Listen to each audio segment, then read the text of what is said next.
Welcome to my आने वाला है और भक्तों हर साल की तरह इस साल भी एक प्रश्न बहुत तेजी से फैल रहा है।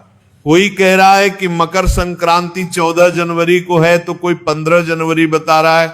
ऐसे में भक्तों आम श्रद्धालु पूरी तरह असमंजस में पड़ जाते हैं कि आखिर हम किस दिन मकर संक्रांति का पर्व मनाएं, किस दिन स्नान दान करें और किस दिन खिचड़ी बनाएं। इसी के साथ भक्तों इस साल मकर संक्रांति के साथ साथ एकादशी की तिथि भी पड़ रही है। अब आप सोचेंगे कि एकादशी आने से मकर संक्रांति पर क्या फर्क पड़ेगा, तो भक्तों आप सभी जानते ही हैं कि मकर संक्रांति के दिन विशेष रूप से खिचड़ी का ही दान किया जाता है और खिचड़ी जो है ये कच्चे चावल और कच्चे मूंग की दाल से बनाई जाती है और इसी खिचड़ी का दान किया जाता है। लेकिन भक्तों इसी दिन साल की पहली शर्तीला एकादशी भी पड़ रही है, इसीलिए भक्तों के मन में ये प्रश्न भी आ रहा है कि इस साल खिचड़ी का दान करें या ना करें जिससे कि हमें पूर्ण फल प्राप्त हो। तो भक्तों मकर संक्रांति का सीधा संबंध सूर्य से है। मकर संक्रांति उस दिन मनाई जाती है जिस दिन सूर्य देव धनु राशि से निकलकर मकर राशि में प्रवेश करते हैं। इसी को सूर्य का उत्तरायण होना भी कहा जाता है। अब भक्तों इसे ध्यान से समझिए कि उत्तरायण का अर्थ केवल दिशा परिवर्तन नहीं है, इसका अर्थ है कि सूर्य की किरणें अब धीरे धीरे पृथ्वी पर सीधी पड़ने लगती हैं, ठंड कम होने लगती है, दिन बड़े होने लगते हैं और जीवन में सकारात्मक ऊर्जा का संचार होने लगता है। यही कारण है कि हमारे शास्त्रों में उत्तरायण को देवताओं का दिन कहा गया है। और भक्तों इस वर्ष सूर्य देव 14 जनवरी 2026 बुधवार के दिन ही मकर राशि में प्रवेश कर रहे हैं। यह प्रवेश दोपहर के समय लगभग 3 बजे के आसपास हो रहा है। शास्त्रों के अनुसार चाहे सूर्य का प्रवेश सुबह हो, दोपहर हो या शाम को, जिस कैलेंडर तिथि में सूर्य का मकर में प्रवेश होता है उसी दिन मकर संक्रांति मनाई जाती है। इसी कारण इस वर्ष मकर संक्रांति पूरे भारत में 14 जनवरी 2026 को ही मनाई जाएगी। इसीलिए भक्तों 15 जनवरी को मकर संक्रांति मानना शास्त्रीय रूप से उचित नहीं है। तो अब यहां तक तो बात बिल्कुल स्पष्ट हो गई कि मकर संक्रांति 14 जनवरी बुधवार को ही है। लेकिन यहीं से शुरू होती है इस वर्ष की सबसे बड़ी उलझन, क्योंकि इसी 14 जनवरी को पौष मास की शक्तिला एकादशी भी पड़ रही है। और जैसे ही एकादशी का नाम आता है तो प्रत्येक श्रद्धालु के मन में तुरंत यह नियम याद आता है कि एकादशी के दिन अन्न विशेष रूप से चावल वर्जित होता है। अब मकर संक्रांति और खिचड़ी का नाम एक दूसरे के बिना अधूरा है, क्योंकि सदियों से परंपरा चली आ रही है कि इस दिन कच्चे चावल और मूंग की दाल मिलाकर खिचड़ी का दान किया जाता है। कहीं कहीं खिचड़ी पकाकर दान की जाती है और घर में भी प्रसाद रूप में ग्रहण की जाती है। लेकिन जब एक ही दिन एकादशी भी हो और मकर संक्रांति भी, तब आप सभी का भ्रमित होना स्वाभाविक है। इसीलिए मन ना करता में प्रश्न उठता है कि अगर खिचड़ी में चावल है और एकादशी में चावल वर्जित है तो फिर इस बार दान कैसे किया जाए? क्या मकर संक्रांति का दान अधूरा रह जाएगा? क्या खिचड़ी का दान ना करने से पुण्य कम हो जाएगा? तो यही सारे प्रश्न आज लाखों भक्तों के मन में चल रहे हैं। इसीलिए इस वीडियो का उद्देश्य केवल जानकारी देना नहीं, बल्कि भ्रम को दूर करना और धर्म का सही मार्ग दिखाना है। तो एकादशी का नियम बहुत स्पष्ट है कि इस दिन चावल को खाना या पकाना और दान करना सख्त मना होता है। इसलिए भक्तों इस वर्ष 14 जनवरी को मकर संक्रांति होने के बावजूद खिचड़ी का दान उस दिन करना उचित नहीं माना जाएगा। अब यहीं पर बहुत लोग निराश हो जाते हैं। उन्हें लगता है कि अगर खिचड़ी का दान नहीं हुआ तो मकर संक्रांति अधूरी रह गई। लेकिन यह सोच अधूरी है, क्योंकि मकर संक्रांति केवल खिचड़ी का पर्व नहीं है, यह दान पुण्य सेवा और त्याग का पर्व है। और दान का वास्तविक भाव वस्तु में नहीं, भावना में छिपा होता है। तो शक्तिला एकादशी को साधारण एकादशी समझना बहुत बड़ी भूल होगी। ये वर्ष की पहली एकादशी होती है और इसका महत्व अन्य एकादशियों से भी अधिक माना गया है। शास्त्रों में बताया गया है कि इस एकादशी का नाम ही तिल के ऊपर रखा गया है, क्योंकि इस दिन तिल का दान, तिल का सेवन और तिल से संबंधित कार्य विशेष फल देने वाले माने गए हैं। इसीलिए अब जरा ध्यान से समझिए, एक और मकर संक्रांति जिसमें तिल और गुड़ का विशेष महत्व है, दूसरी ओर षटतिला एकादशी जिसमें तिल को मोक्षदायक बताया गया है। और जब दो ऐसे पर्व एक साथ आते हैं जिनका केंद्र बिंदु तिल हो, तो ये कोई संयोग नहीं बल्कि एक दिव्य संकेत होता है। ये संकेत हमें बताता है कि इस वर्ष मकर संक्रांति पर तिल दान का महत्व कई गुना बढ़ गया है। अब बहुत से लोग ये भी पूछते हैं कि खिचड़ी का दान क्यों इतना महत्वपूर्ण माना गया है, तो इसका उत्तर यह है कि खिचड़ी में चावल और दाल दोनों होते हैं जो अन्न का पूर्ण रूप माने जाते हैं। अन्न दान को सभी दानों में श्रेष्ठ बताया गया है। इसी कारण मकर संक्रांति पर खिचड़ी का दान सबसे बड़ा पुण्य माना गया। लेकिन जब शास्त्र स्वयं एकादशी के दिन चावल दान को वर्जित कर रहे हैं, तो धर्म हमें यह भी सिखाता है कि विकल्प भी धर्म का ही भाग होता है। इसीलिए शास्त्र कहते हैं कि यदि किसी कारणवश मुख्य दान न किया जा सके तो उसी भाव से किया गया वैकल्पिक दान भी उतना ही फल देता है। और यही कारण है कि इस वर्ष मकर संक्रांति पर काले तिल और गुड़ का दान खिचड़ी दान के समान ही नहीं बल्कि कई गुना अधिक फलदायक बताया गया है, क्योंकि तिल को शास्त्रों में पापनाशक कहा गया है। कहा जाता है कि तिल में भगवान विष्णु का वास होता है और गुड़ में माता लक्ष्मी की कृपा मानी जाती है। जब तिल और गुड़ एक साथ दान किए जाते हैं तो वह दान केवल शरीर को नहीं आत्मा को भी शुद्ध करता है। इसीलिए आप चाहे तो काले तिल और गुड़ को अलग अलग भी दान कर सकते हैं, और यदि संभव हो तो तिल और गुड़ से बने हुए लड्डू का दान करना तो और भी श्रेष्ठ माना गया है।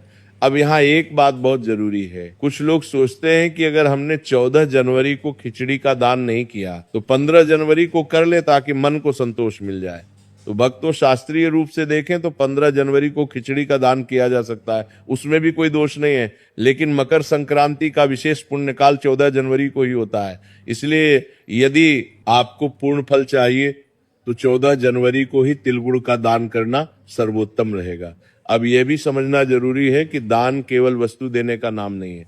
दान का अर्थ है अपने भीतर के अहंकार, संग्रह और लोभ का त्याग। अगर कोई व्यक्ति सच्चे मन से तिलगुड़ का छोटा सा दान भी करता है तो वह उस व्यक्ति से श्रेष्ठ माना गया है जो दिखावे के लिए बड़ा दान करता है। तो भक्तों, अब तक हमने ये समझ लिया कि इस वर्ष मकर संक्रांति और षटिला एकादशी एक साथ पड़ने से खिचड़ी का दान संभव नहीं है, लेकिन तिल और गुड़ के दान से भी आपको कई गुना अधिक पुण्य फलों की प्राप्ति होगी। अब भक्तों, हमारे शास्त्र कहते हैं कि दान का मूल्य वस्तु से नहीं भाव से तय होता है। अगर कोई व्यक्ति बहुत साधारण वस्तु भी पूरे श्रद्धा भाव से दान करता है तो उसका फल उस व्यक्ति से कहीं अधिक होता है जो महंगी वस्तुओं का दान केवल दिखावे के लिए करता है। क्योंकि मकर संक्रांति का समय विशेष रूप से सेवा और करुणा का समय माना गया है। ये वही समय है जब ठंड अपने चरम पर होती है और गरीब, असहाय, वृद्ध और सड़क किनारे रहने वाले लोग इस ठंड को सबसे अधिक सहते हैं। ऐसे में अगर किसी को गर्म कपड़े या कंबल का दान किया जाए तो वह दान केवल शरीर को गर्मी नहीं देता बल्कि दान करने वाले के हृदय को भी करुणा से भर देता है। इसीलिए शास्त्रों में बताया गया है कि शीत ऋतु में किया गया वस्त्र दान विशेषकर मकर संक्रांति के दिन अक्षय पुण्य प्रदान करता है। अक्षय का अर्थ है जिसका फल कभी समाप्त ना हो। अब भक्तों, कई लोग सोचते हैं कि हमने तिल गुड़ का दान कर दिया, अब और कुछ करने की आवश्यकता नहीं। लेकिन यदि आपकी क्षमता है तो मकर संक्रांति के दिन एक से अधिक प्रकार का दान करना अत्यंत शुभ माना गया है। जैसे तिलगुड़ के साथ कंबल, शॉल या गर्म कपड़े का दान भी आप कर सकते हैं। अब भक्तों, यहाँ एक बहुत महत्वपूर्ण प्रश्न आता है कि दान किससे दिया जाए। बहुत से लोग इस विषय में भी उलझन में रहते हैं। कोई कहता है कि केवल ब्राह्मण को ही दान देना चाहिए, कोई कहता है कि साधु संत को दिया जाए, तो कोई कहता है कि जरूरतमंद को देना ही सबसे श्रेष्ठ है। तो शास्त्रों का उत्तर बहुत सरल है। जहां वास्तविक आवश्यकता हो वही दान के पात्र है। अगर कोई व्यक्ति सच में ठंड से कांप रहा है, भूखा है, असहाय है, तो उसे दिया गया दान सीधे ईश्वर तक पहुंचता है। भक्तों, स्वयं भगवान श्री कृष्ण ने गीता में कहा है कि जो मेरी बनाई हुई सृष्टि की सेवा करता है वही वास्तव में मेरी पूजा करता है। इसलिए आप तिल गुड़ का दान किसी गरीब व्यक्ति को दें, कंबल किसी जरूरतमंद को दें, या मंदिर जाकर पंडित जी को दक्षिणा दें, तीनों ही प्रकार का दान पुण्यदायक है। बात करते हैं दक्षिणा की। अक्सर लोग दान में केवल वस्तु दे देते हैं और दक्षिणा देना भूल जाते हैं, लेकिन शास्त्र कहते हैं कि कोई भी दान बिना दक्षिणा के अधूरा माना जाता है। दक्षिणा का अर्थ ये नहीं है कि बहुत बड़ी राशि दी जाए। दक्षिणा का अर्थ है दान में हुई किसी भी कमी को श्रद्धा से पूरा करना। अगर आपने तिल और गुड़ का दान किया है तो उसके साथ अपनी सामर्थ्य अनुसार कुछ धन राशि अवश्य रखें। ये राशि 11 हो सकती है, 51 हो सकती है, 101 रुपए हो सकती है, या उससे अधिक भी। राशि बड़ी या छोटी नहीं देखी जाती, भाव देखा जाता है। दक्षिणा देने से दान में पूर्णता आती है। कहा जाता है कि दक्षिणा के बिना किया गया दान रास्ते में ही रुक जाता है और दक्षिणा के साथ किया गया दान सीधे पुण्य लोक में पहुंचता है। इसीलिए मकर संक्रांति के दिन किया गया दान पूरे वर्ष का प्रभाव देता है। इस दिन दान किया गया एक छोटा सा कार्य भी पूरे साल शुभ फल प्रदान करता है। इसीलिए हमारे पूर्वज कहते थे कि चाहे सामर्थ्य कम हो, लेकिन मकर संक्रांति के दिन खाली हाथ मत रहो। इस दिन दिया गया दान हमें केवल भौतिक सुख नहीं देता, बल्कि हमारे जीवन में शांति, संतुलन और सकारात्मकता भी लाता है। अब यहाँ एक और प्रश्न उठता है कि अगर कोई व्यक्ति किसी कारणवश 14 जनवरी को दान ना कर पाए, अगर कोई बीमारी, यात्रा या पारिवारिक परिस्थिति के कारण दान से वंचित रह जाए, तो क्या उसका मकर संक्रांति का पुण्य समाप्त हो जाता है? तो शास्त्र इसका उत्तर भी बहुत करुणा के साथ देते हैं। कहा गया है कि भाव से किया गया मानसिक दान भी फल देता है। इसीलिए यदि आप 14 जनवरी को मन ही मन ये संकल्प ले कि हे भगवान, आज मैं अपनी सामर्थ्य अनुसार दान करना चाहता हूं, पर परिस्थिति के कारण संभव नहीं है, तो मेरी भावना को स्वीकार कीजिए, तो ऐसा संकल्प भी व्यर्थ नहीं जाता, क्योंकि महाराज धर्म इतना कठोर नहीं कि वो परिस्थिति ना समझे। ईश्वर भावना देखते हैं, साधन नहीं। अब बात करते हैं 15 जनवरी की। बहुत से लोग ये पूछते हैं कि क्या 15 जनवरी को खिचड़ी का दान किया जा सकता है? तो महाराज शास्त्रीय दृष्टि से उत्तर यह है कि हाँ, 15 जनवरी को खिचड़ी का दान किया जा सकता है। उसमें कोई दोष नहीं है, क्योंकि उस दिन एकादशी नहीं है। लेकिन यह समझना जरूरी है कि 15 जनवरी को किया गया खिचड़ी दान मकर संक्रांति विशेष पुण्य नहीं देगा, बल्कि वह सामान्य अन्नदान के पुण्य में ही गिना जाएगा। इसीलिए यदि कोई व्यक्ति ये सोचकर 15 जनवरी को खिचड़ी दान करता है कि मैंने मकर संक्रांति का दान कर लिया, तो ये सोच शास्त्र सम्मत नहीं है।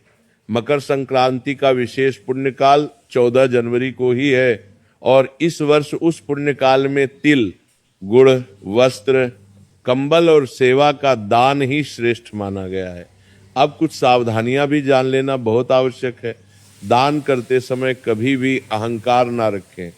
दान देते समय किसी को नीचा ना दिखाएं। दान देकर उसका प्रचार ना करें। शास्त्र कहते हैं कि जो दान दिखावे के लिए किया जाता है वह पुण्य नहीं, केवल समाज की प्रशंसा देता है। इसीलिए दान हमेशा दाएं हाथ से करें और मन शांत रखें। दान देते समय मन में किसी प्रकार की खिन्नता या मजबूरी का भाव ना हो, और महाराज दान कभी भी सूर्यास्त के बाद नहीं करना चाहिए।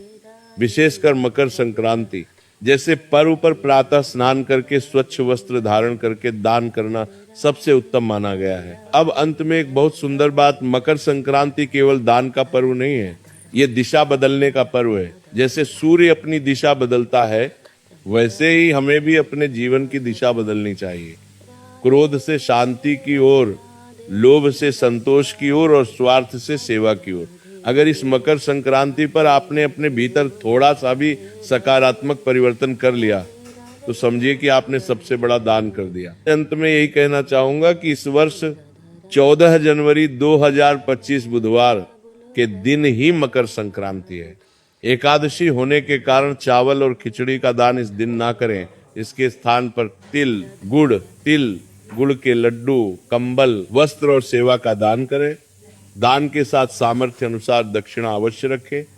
तो भक्तों, इसी के साथ यह कथा समाप्त होती है। बोलो राधे राधे। राधे राधे दोस्तों, इस कथा में आप सभी को बताया गया है कि मकर संक्रांति में दान कैसे करें, स्नान कैसे करें। तो आप सभी लोग इस कथा को पूरा सुनिएगा ध्यान से।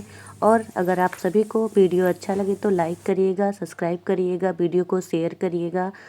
राधे राधे। आप सभी लोग इस कथा को ज़रूर से ज़रूर सुनिएगा। राधे राधे।